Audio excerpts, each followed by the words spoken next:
Hello नमस्कार साथियों। इस क्लास के अंदर अपन देखेंगे कोशिका विभाजन या सेल डिवीज़न। सेल डिवीज़न क्या है? पूर्ववर्ती कोशिकाओं से नई कोशिकाओं का निर्माण होना कोशिका विभाजन कहलाता है।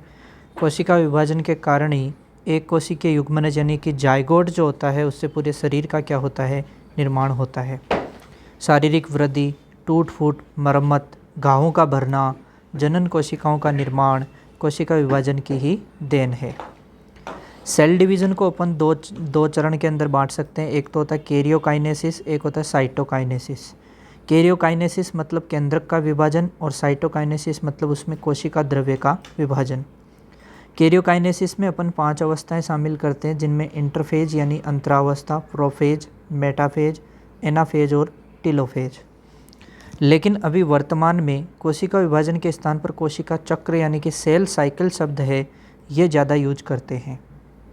सेल साइकिल क्या होता है? साइकिल का मतलब होता है जहाँ से शुरू वहीं पे आके घूमना, ऐसे एक चक्कर चलता रहे। तो किसी एक केंद्रक विभाजन के अंत से अगले केंद्रक विभाजन की शुरुआत के मध्य कोशिका में होने वाली सभी घटनाओं के क्रम को कोशिका चक्र कहा जाता है। यानी एक केंद्रक का विभाजन है, उसका अंत हो गया और अगला केंद्रक का है, उसका विभाजन की शुरुआत होनी है। तो इसके बीच में जितना टाइम जो घटनाएं हुई वो सब किसके अंदर सम्मिलित है? कोशिका चक्र या सेल साइकिल में। सेल साइकिल में मुख्य रूप से 4 अवस्थाएं होती है, G1, S और G2। इन तीनों अवस्थाओं को सम्मिलित रूप से इंटरफेज कहा जाता है। और एक होती है एम फेज, एक होती है एम फेज।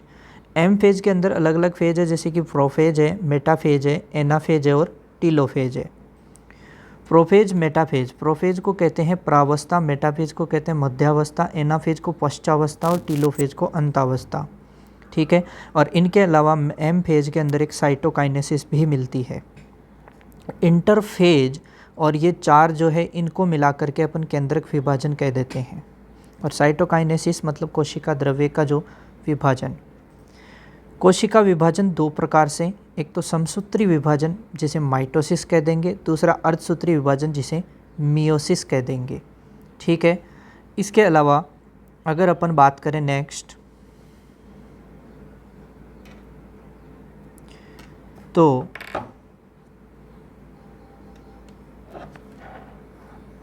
सबसे पहले अपन समसूत्री विभाजन की बात करेंगे। किसकी बात करेंगे? समसूत्री विभाजन के बारे में बात करेंगे। और समसूत्री विभाजन यहाँ से अपन कंप्लीट एक स्लाइड में कंप्लीट समसूत्री विभाजन देख लेंगे। ठीक है। जो यहाँ से क्वेश्चंस बनेंगे सभी अपन यहाँ देख लेंगे। समसूत्री विभाजन या माइटोसिस क्या है?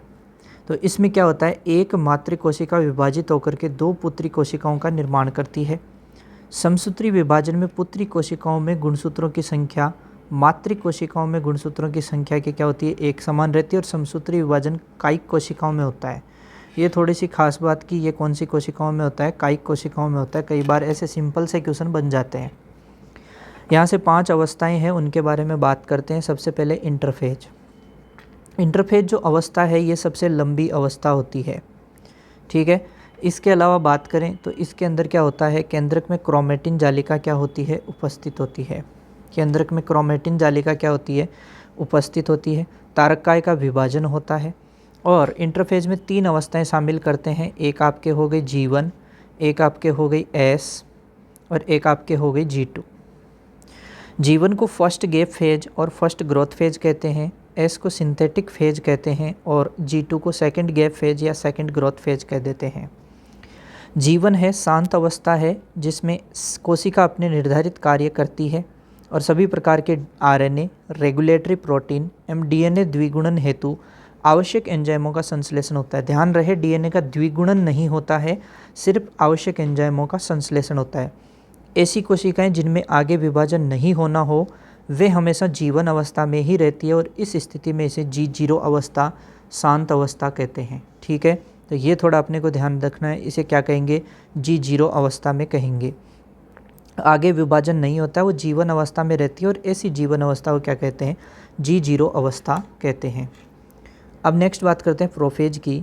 तो इस अवस्था में क्रोमेटिन जालिका संघनित होकर के पतले धागेनुमा गुणसूत्रों के रूप में दिखाई देती है। यहाँ आपको प्रोफेज दिखाई दे रही है, तो यहाँ धागेनुमा गुणसूत्र अब अपने को दिखाई देने लग गए। तारककाय सेंट्रोसोम ध्रुवों की ओर गमन करते हैं, साथ ही तारककाय से सूक्ष्म तरकु तंतु निकलते हैं जो एस्टर किरणों का निर्माण करते हैं। ये तारककाय आपको दिखाई दे रहे हैं, दोनों ध्रुवों की ओर गमन कर गए और इनसे एस्टर किरणें निकलने लगेगी। सबसे इम्पोर्टेंट बात कि इस अवस्था के अंत में केंद्रक झिल्ली और केंद्रिका क्या हो जाते हैं, विलुप्त हो जाते हैं। तो यहाँ देखो केंद्रक झिल्ली वगैरह दिख रही है, लेकिन इसके अंदर अपने को प्रोफेज के अंदर ये दिखाई नहीं दे रही है, यानी यहाँ विलुप्त हो चुकी है। दूसरी स्टेज है मेटाफेज। मेटाफेज में क्या होता है, इस अवस्था में गुणसूत्र सबसे छोटे और सबसे मोटे होते हैं। तो ये एक क्वेश्चन पूछ लेता है कि सबसे छोटे और सबसे मोटे गुणसूत्र है वो कौन सी अवस्था में होंगे, तो मेटाफेज के अंदर होंगे। गुणसूत्र कोशिका में मध्य तल में व्यवस्थित होकर के मेटाफेज प्लेट का निर्माण करते हैं। तो मेटाफेज प्लेट या अपन बोलते हैं कि मध्य तल में व्यवस्थित कब होते हैं, तो ये देखिए इस तरीके से मध्य तल में व्यवस्थित होकर के एक मेटाफेज प्लेट का निर्माण किया है गुणसूत्रों ने। गुणसूत्रों के संरचनात्मक अध्ययन का यह सर्वश्रेष्ठ अवस्था है, क्योंकि गुणसूत्र साइज में मोटे होते हैं, इसलिए उनका संरचनात्मक अध्ययन आसानी से किया जा सकता है। तो ये सर्वश्रेष्ठ अवस्था है कौन, मेटाफेज। सूक्ष्म तंतु इस अवस्था में सर्वाधिक लंबे होते हैं। क्यों, क्योंकि बिल्कुल उनको सेंटर तक पहुंचना होता है, इसलिए सूक्ष्म तंतु सर्वाधिक लंबे होते हैं। नेक्स्ट है एनाफेज।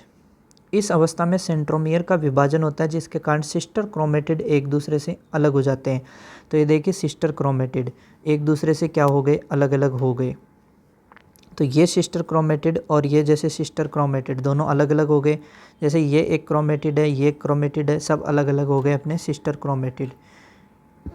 ठीक है, और यहाँ से नेक्स्ट बात करें, इसके बाद तरकु तंतुओं में खिंचाव होने से सिस्टर क्रोमेटिड विपरीत ध्रुवों की ओर गमन करते हैं। पहले अलग हुए और ये इस तरफ गमन कर गया और ये इधर से इस तरफ गमन कर गया, तो विपरीत ध्रुवों की ओर गमन करते हैं। गुणसूत्र वी, एल या जे आकार में दिखते हैं। कोशिका द्रव्य विभाजन हेतु खांच का निर्माण प्रारंभ। तो ये भी पूछ लेता है कि खांच का निर्माण जो है वो प्रारंभ कौन सी अवस्था से होता है, तो प्रारंभ हुआ है एनाफेज से। ठीक है, और ध्यान रहे कि यहाँ सेंट्रोमियर का विभाजन हो जाता है, सिस्टर क्रोमेटिड एक दूसरे से अलग हो जाते हैं। लास्ट है अपने टीलोफेज। पुत्री गुणसूत्र विपरीत ध्रुवों पर पहुंच जाते हैं, बिल्कुल विपरीत ध्रुवों पे पहुंच चुके हैं। ठीक है, विपरीत ध्रुवों पे पहुंच चुके हैं। तरकुतंतु विलुप्त, तरकुतंतु यहाँ पर विलुप्त हो गए, ये इंपॉर्टेंट बात है। ठीक है, तरकुतंतु विलुप्त हो चुके हैं। दोनों ध्रुवों पर पुत्री गुणसूत्रों के चारों ओर नई केंद्रक झिल्ली का निर्माण हो जाता है। देखिए केंद्रक झिल्ली का निर्माण हो गया, यानी ये प्रोफेज की उल्टी है। प्रोफेज में केंद्रक झिल्ली विलुप्त हो रही है, यहाँ निर्माण हो रहा है। दोनों पुत्री केंद्रिकों में नई केंद्रिका प्रकट हो गई। नई केंद्रिका प्रकट यानी प्रोफेज की उल्टी है, ये प्रोफेज का विपरीत हो रहा है किसमें, टीलोफेज में। दोनों तारकाएं अपने अपने पुत्री केंद्रक के समीप ही रहते हैं और गुणसूत्र पुनः पतले एवं दागेनुमा हो जाते हैं। कोशिका द्रव्य विभाजन हेतु खांच और अधिक गहरी हो जाती है। तो खांच और अधिक, खांच जो गहरी है वो कहाँ हो जाएगी, इस अवस्था के अंदर हो जाएगी।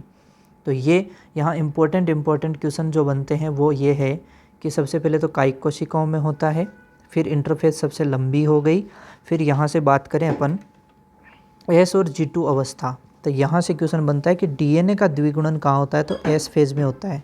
ठीक है, और यहाँ हिस्टोन प्रोटीन का निर्माण होता है। ठीक है, और गुणसूत्र में कितने क्रोमेटिड हो जाते हैं, 2 क्रोमेटिड होने लगते हैं। सेकंड G2 इसमें कोशिका विभाजन हेतु आवश्यक प्रोटीन का क्या होता है, संश्लेषण। तो क्वेश्चन यही पूछता है कि DNA का द्विगुणन कहाँ होता है, तो DNA का द्विगुणन होता है एस फेज में। तो ये बहुत इंपॉर्टेंट क्वेश्चन बनता है यहाँ से कि DNA का द्विगुणन और हिस्टोन प्रोटीन निर्माण ये कहाँ होते हैं, एस फेज में होते हैं, और 2 क्रोमेटिड हो जाते हैं यहाँ गुणसूत्रों में। ठीक है, G1 अवस्था या G0 अवस्था जो शांत होती है, विभाजन नहीं होता है। प्रोफेज में केंद्रक झिल्ली और केंद्रिका विलुप्त हो जाती है। मेटाफेज में सबसे छोटे और सबसे मोटे गुणसूत्र है, मेटाफेज प्लेट बनती है। संरचनात्मक अध्ययन सर्वश्रेष्ठ अवस्था है। एनाफेज में सेंट्रोमियर का विभाजन है, सिस्टर क्रोमेटिड एक दूसरे से अलग हो जाते हैं, खांच का निर्माण है वो प्रारंभ हो जाता है। टीलोफेज है वो प्रोफेज का उल्टा है, तरकुतंतु विलुप्त हो जाते हैं, केंद्रक झिल्ली का निर्माण, नई केंद्रिका प्रकट होना, ये सब यहाँ पर वापस चालू हो जाते हैं, खांच ज़्यादा गहरी हो जाती है।